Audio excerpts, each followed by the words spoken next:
Now, with great honor, I invite our Chief Guest, Shri Suman Bery, to deliver the 31st Lal Bahadur Shastri Memorial Lecture on the topic Competitive and Cooperative Federalism, Role of NITI Aayog. Sir.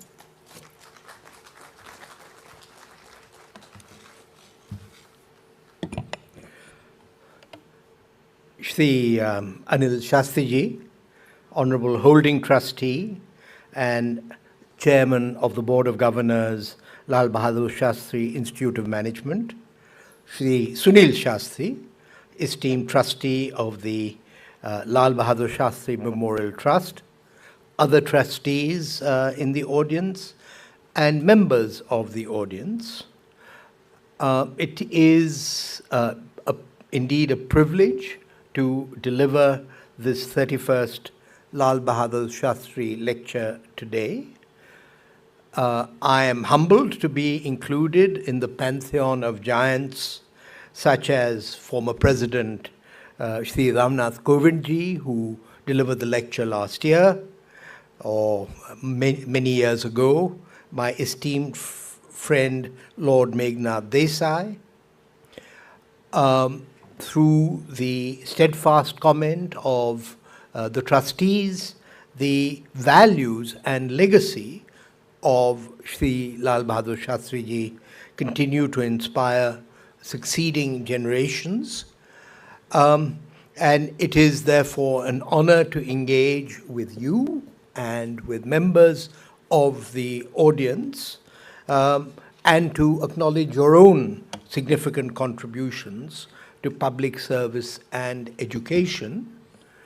I am touched that so many students, members of the general public would choose to spend a Saturday afternoon before Delhi has got too hot to listen to what I have to say. So thank you for being here. You had mentioned that normally this would have happened in January, and I understand why, but it's a happy coincidence that apparently a very fine biography of Shastri Ji has just come out, and I was not able to attend the launch at the India International Center, but somebody who was at the launch, Shekhar Gupta, has written about how important the 19 months of Shastri Ji's prime ministership were in shaping the India of today. And for that reason, I'm glad that this is happening now. Now, the topic I've chosen was mentioned by Anil Ji, but let me start from the point that was made earlier about India's federal roots, which is, of course, the matrix within which NITI Aayog needs to function. But let's start with today. Today, India stands at, if I could just have the water here, please. India stands at a crucial juncture in its development journey, poised to emerge as a global economic power.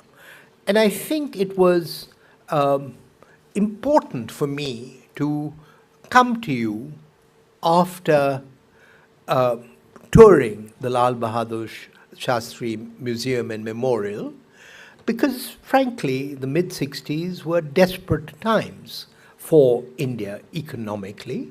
We had a great deal of political, as it was, standing, particularly after independence. To some extent, that was impacted by the war with China in 1962. But economically, those were difficult times. And so let us not be complacent about the fact that we soon are expected to become the third largest economy in the world and are already the fifth largest economy in the world. As the world's fastest growing major economy, with a thriving digital ecosystem, a flourishing agriculture, and a drive towards self-reliance through Atmanirbhar Bharat, the nation is reshaping its development paradigm so as to seize new opportunities in a fast-changing world. And that was also a point that was made in the introduction to me, which is that India is well placed, perhaps better placed than some of the present rich countries, to benefit from the new technological changes, particularly AI. As we aspire to become a developed society by 2047, which is what Honorable Prime Minister means when he talks of Viksit Bharat, and I insist we're talking about a developed society. A developed economy is a means to an end, a necessary means, but as a Prime Minister made clear in his speech in August 2022, soon after I was appointed to this role, the point is that we want all the aspects of modernity, and this is not only a project of NITI Aayog or the government, it's the aspiration of all of Indian society. And he also makes the point that 25 years is enough time to transform a nation. He mentions the period between 22 and 47. In 1922, there was no expectation that India would be a free country by 1947, and indeed, the Lutyens' Delhi that we all are now in was erected in the 20s as in the expectation that the British Empire would survive for 1,000 years. And as the saying goes, we know how that movie ended. And so it is not impossible for us to strive to become a developed society by 2047. But what Prime Minister insists on is that this is not just a project of the bureaucracy, not just a project of even politicians. It needs to be a Jan Andolan. And that is one reason I'm so pleased that there are so many students in the audience, because it is for them to create the Viksit Bharat, and it's for them that Viksit Bharat needs to be created. Now, as many of you know, the Indian Constitution establishes a delicate balance between competitive and cooperative federalism. Frankly, I did not know until this evening that it does not actually mention the term federal. But I'm not surprised. Having lived in the United States for an extended period and having worked extensively, as was mentioned, in Latin America, it's only in this role that I, as Vice Chairman NITI Aayog, that I've become aware of the subtle but crucial difference between a federal government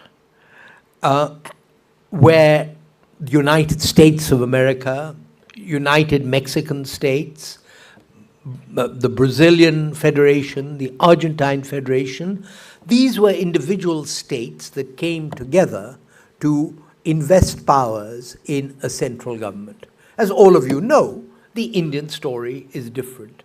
We have started out as a union, and certainly the states as they exist now were created after a lot of hard work, integrating the princely states, and then the linguistic reorganization of states in 1955. And I do think that as we talk about cooperative and competitive federalism, we, in this respect, as so many others, should be aware of the idiosyncrasy of the Indian experiment. The other idiosyncrasy, obviously, being the fact that from the beginning, we put our faith in universal suffrage, which was not the case of any of the rich countries, or today's rich countries. Now, competitive federalism encourages states to enhance governance, attract investment, and improve socioeconomic indicators, and it is supported indeed in the Constitution by provisions as the Seventh Schedule, which divides up the responsibilities of the Union, the states, and then the concurrent list. The creation of a finance commission, which is an instrument that has worked remarkably well and continues to provide undisputed awards. This was Article 2080. And more recently, the GST framework, Articles 246A, 279A. But the Constitution also provides for cooperative federalism, which ensures center-state collaboration through mechanisms like the Interstate Council, mentioned in Article 263, zonal councils, and grants and aid in Article 275. So against that background of, as it were, the core constitutional basis, I want to come to the question that Anilji put. So what is NITI Aayog? How does it differ from the Planning Commission? And how is it pursuing the task of competitive and cooperative federalism? So I would start by saying that NITI Aayog's formation is more radical than I think is generally recognized. And one reason that I accepted this invitation is that as concerned citizens, I think that, as it were, the radicalism and also the mode of operation of NITI Aayog ought to be a matter of public interest and indeed public debate. Now, the Planning Commission, unlike what I'd mentioned before, was not a constitutional body, but it was established in 1950, and then, as now, was accountable to Parliament, even though as the Ministry of Planning, represented, as it is today, by a Minister of State with independent charge, which is to say that I, as Vice Chairman, am not accountable to Parliament directly. I am accountable to the Chairman of NITI Aayog, the Honourable Prime Minister, in the way that previous deputy chairmen of the Planning Commission were accountable and named by the Prime Minister. A small digression is that Prime Minister Modi, who envisioned NITI Aayog, has taken the step which actually was not the norm in the days of the Planning Commission, that each one of the three vice chairmen, and I am the third, that he's appointed, have been economists. And I think that that speaks to his interest in and belief in, as it were, economic thinking as integral to the progress of the country. Now, the Planning Commission was a critical interface with India's states, undertaking reviews of their annual development plans to ensure consistency with national priorities. And as many of you know, Prime Minister Nehru, and not just him, even the World Bank, there was a great belief in planned development at the time of India's independence, and I would dare say even through the period of Prime Minister Shastri's premiership. But reflecting the reality of a liberalized economy and following a declaration by Prime Minister Shri Narendra Modi ji, in his first address to the nation on Independence Day 2014. As you know, he was sworn into office in May 2014. The government of India took the decision effective the 1st of January 2015 to replace the Planning Commission with NITI Aayog, and as Anilji has already indicated, NITI in English is an acronym for the National Institution for Transforming India, while NITI is, of course, in Hindi policy. So it's a there's several things in that label. First, transforming India. Second, the shift from planning to policy, and the idea that India's development will be the collective effort of what are now 140 crore individuals. Government has an important guiding role, but really it is individuals, entrepreneurs, businesses who are in the driving seat.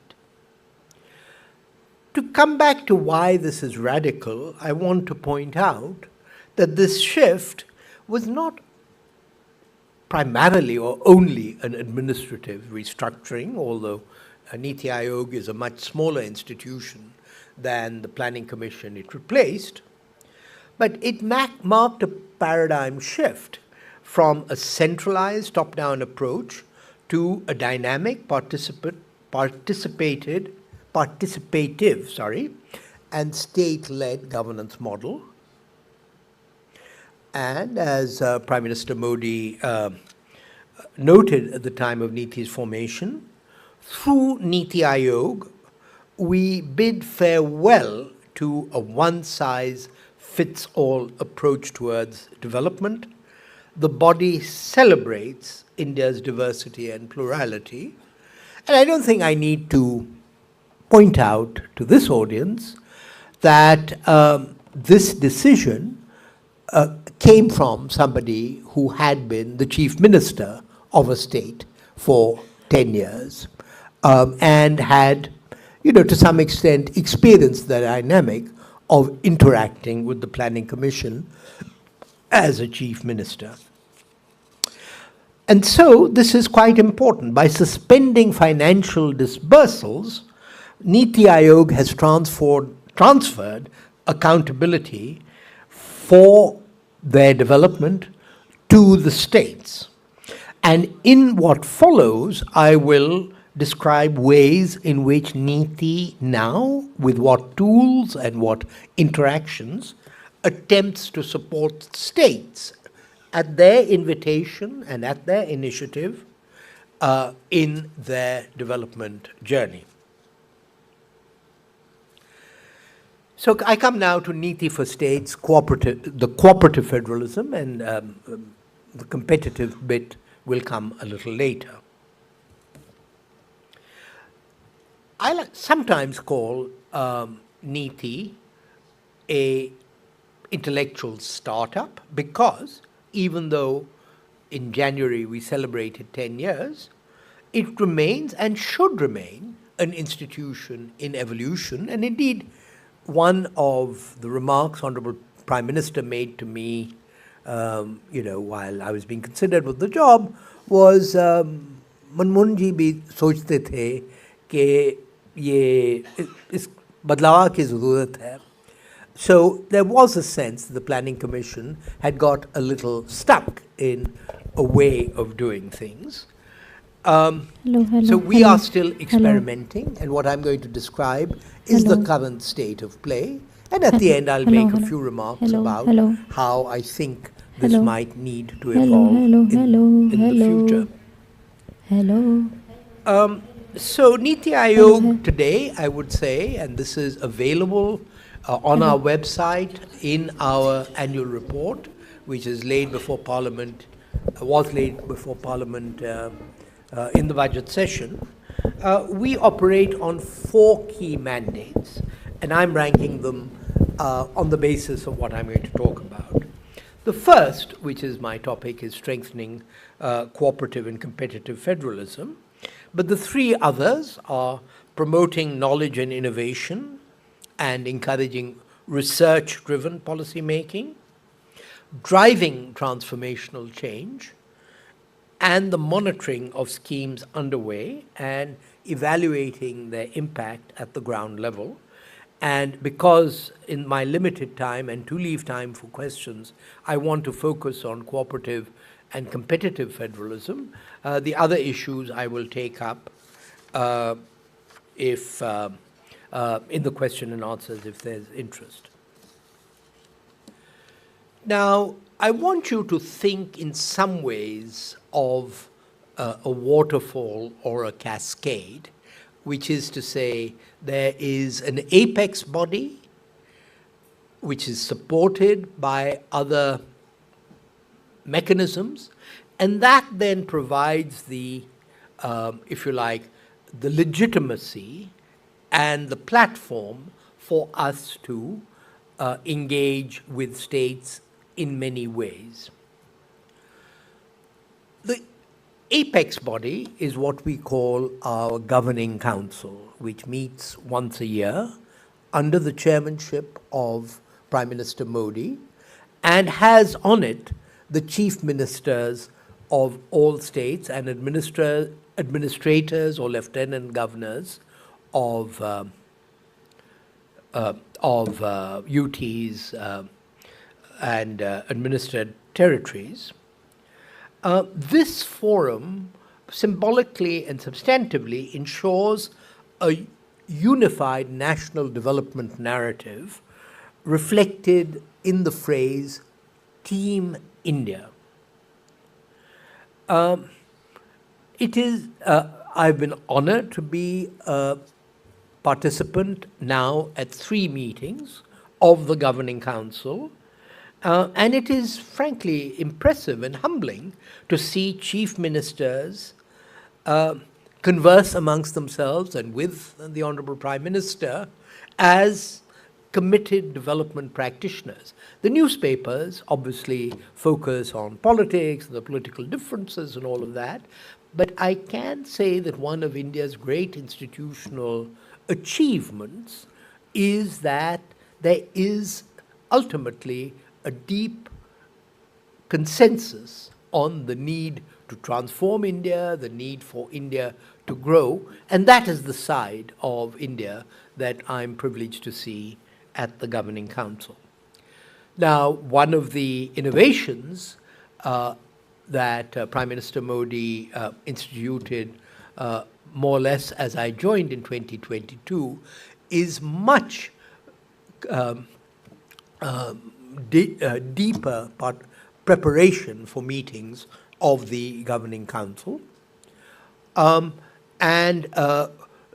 Cabinet Secretary is supported by NITI Aayog to convene a meeting of chief secretaries of states. But the important point is that the run-up to that meeting, which takes place a couple of months before the Governing Council, is 6 months of interaction between line ministries, the states, NITI Aayog, with a clear, if you like, agenda for the meeting, ease of doing business, ease of living, what have you.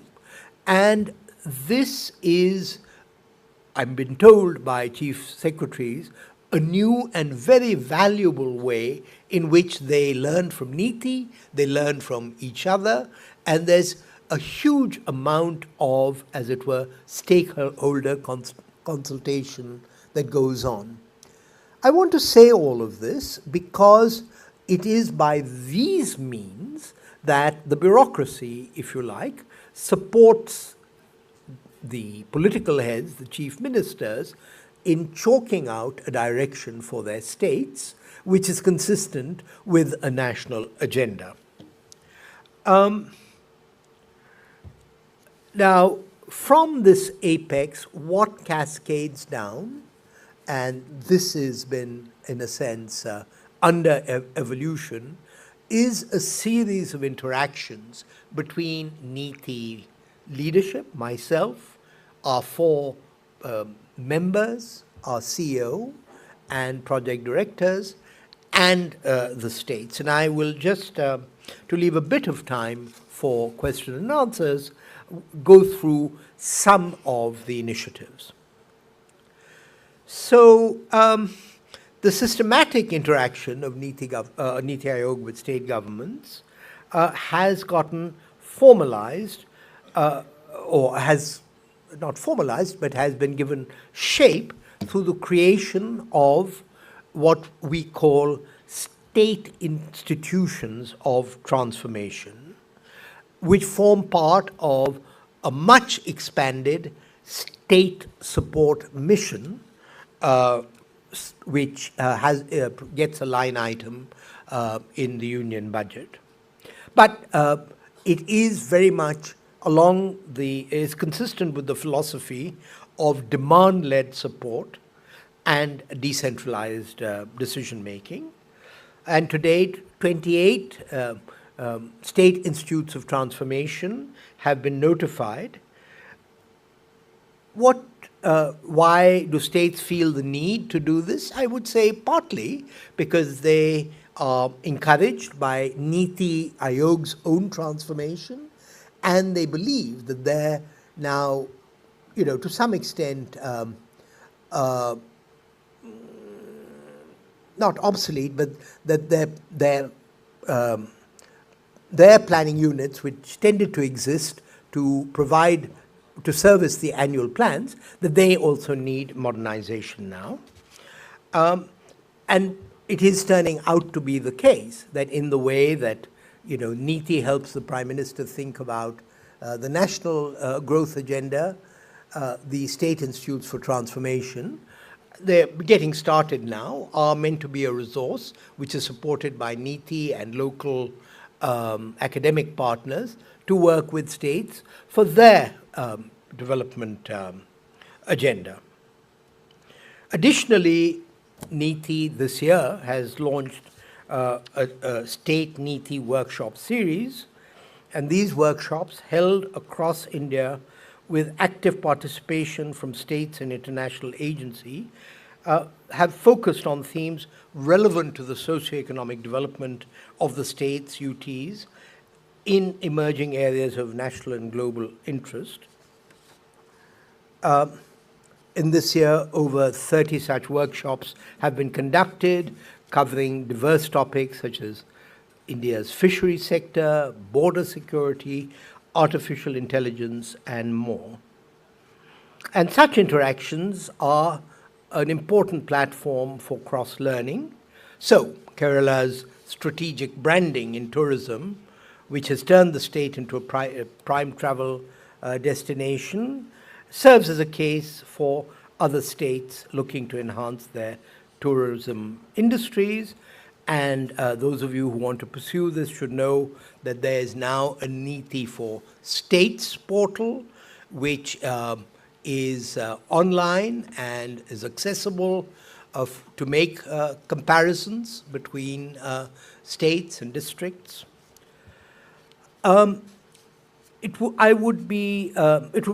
While the focus up till now has been with on NITI's interaction with states, I cannot conclude without mentioning two other flagship initiatives of the states, but with strong support from NITI. So, some of you may have heard of the Aspirational Districts Program. This was launched by Honorable Prime Minister in January 2018 with a very distinct philosophy, which was that focused managerial attention, more than money, was needed to generate progress in 112 of the most backward districts of India. And NITI Aayog has played a crucial role in fostering competition and cooperation among states. So as an example, there's been a remarkable transformation in Assam, in Hailakandi district. Now, as an exception, NITI does have a small budget for awards and awarded 3 crore rupees under the so-called Champions of Change rubric. The district has made rapid strides in infrastructure development, enhanced access to safe drinking water, expanded electricity coverage. Baramulla in Jammu and Kashmir, which Mrs. Bery and I were privileged to visit last year, is also a shining example of financial inclusion and skill development. I was privileged to see the joy with which the community had applied their award for upgrading the district hospital, and encouraged by the success and indeed the international reputation of the Aspirational Districts program.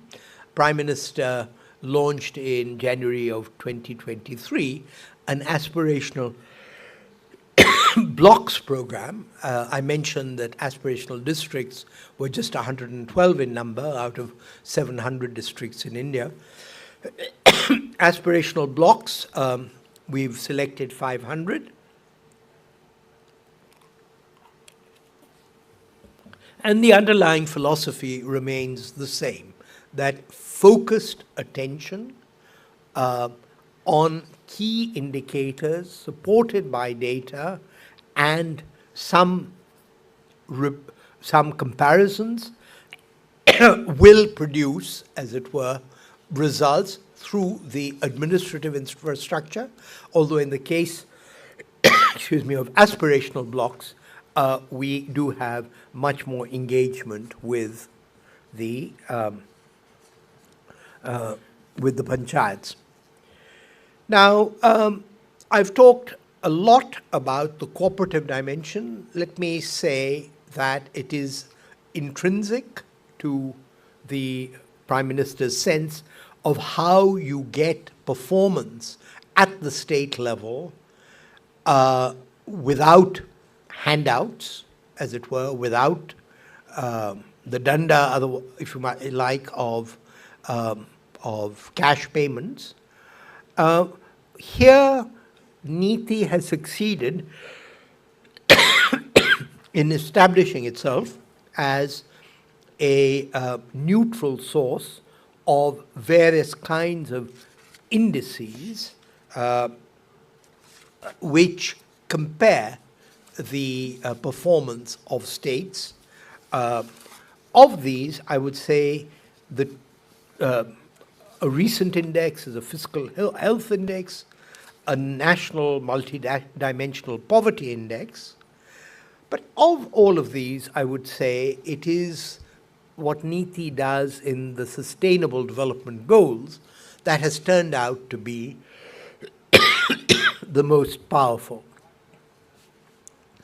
As you know, Prime Minister Modi had just taken office when the United Nations promoted or got global agreement on the Sustainable Development Goals, which were arrived at in a rare moment of international consensus. And that has shaped a set of goals for 2030 called Agenda 2030. It has been India's great achievement, and I think NITI Aayog should take credit for some of this, that this has become, this has been embraced by states and districts in the most remarkable way. And so when NITI Aayog comes out with its ranking of states' performance on the SDG index, as we did last summer, this is immediately seized upon, and I think it was Uttarakhand that led last time. Before that, it was Himachal.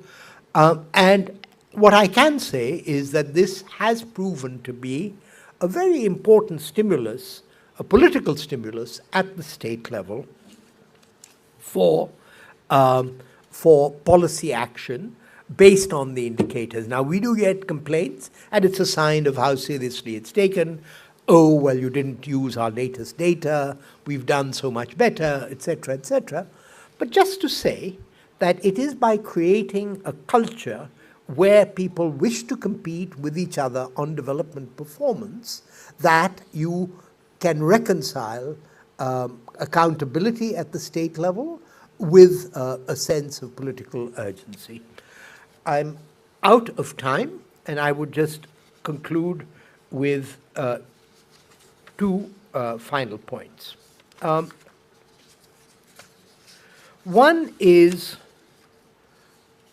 how will this evolve? Not so much, if you like, structurally, but more substantively. So, as was already mentioned,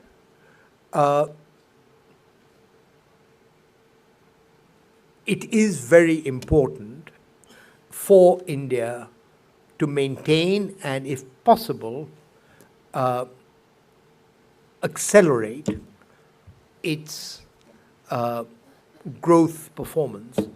The non-economists in the audience, for the non-economists, this would not mean very much, but on a per capita basis, India has succeeded in growing at around 6% a year for the last 30 years, and I'm pleased that the staff who have done this work for me are in the audience, and we have to increase that by about 20% to from 6%, 6.5%, to something like 8%. But we have to do that in the presence of the challenge of creating jobs in a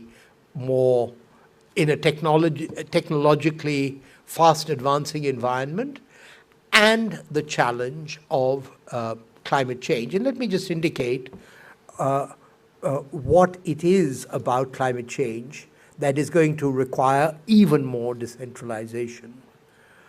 The reality, we all know about, 2 degrees centigrade, 1.5 degrees centigrade.